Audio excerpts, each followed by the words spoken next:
বৃষ্টির কারণে নোয়াখালীর বন্যা কবলিত এলাকায় আবারও বেড়েছে পানি। নতুন করে পানি ঢুকছে ঘরবাড়িতে। এদিকে অনেকটাই নেমে গেছে ফেনীর পানি। বন্যা কবলিত এলাকায় বাড়ছে ডায়রিয়া রোগীর সংখ্যা। ডেস্ক রিপোর্টে বিস্তারিত।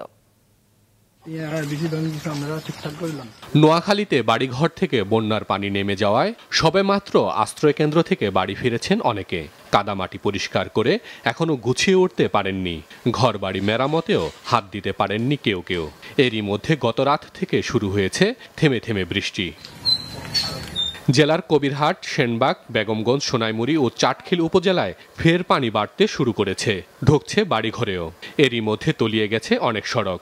এতে মানুষের দুর্ভোগ যেন সীমা ছাড়িয়েছে। জেলায় এখনও পানিবন্দী প্রায় 13 লাখ মানুষ। খাল ভরাট ও অপরিকল্পিতভাবে বাঁধের কারণে বন্যার পানি নামতে সময় বেশি লাগছে। এতে অনেক স্থানে তৈরি হয়েছে স্থায়ী জলাবদ্ধতা। বন্যায় সবগুলো ডুবিয়ে গেছে। ডুবিয়ে যাবার পরে ঘরে কোনো থাকার মতো না, চুলা টুলা সব ডুবে গেছে।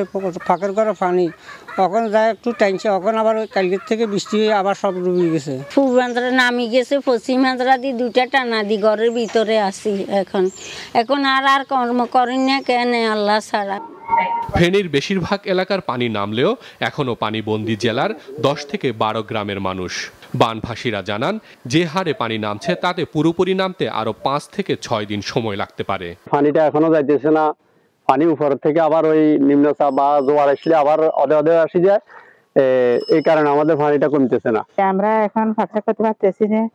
এখন পানি না ইনশাল্লাহ কমছে। রাস্তাঘাটে এখনো কোনো জায়গা আছে। অনেকগুলো বাড়িঘর এখন পর্যন্ত আপনার প্লাবিত হয়ে আছে, যেগুলো মানে পানিবন্দী। আমরা বের হতে পারতেছি না, চাকরিতে যেতে পারতেছি না।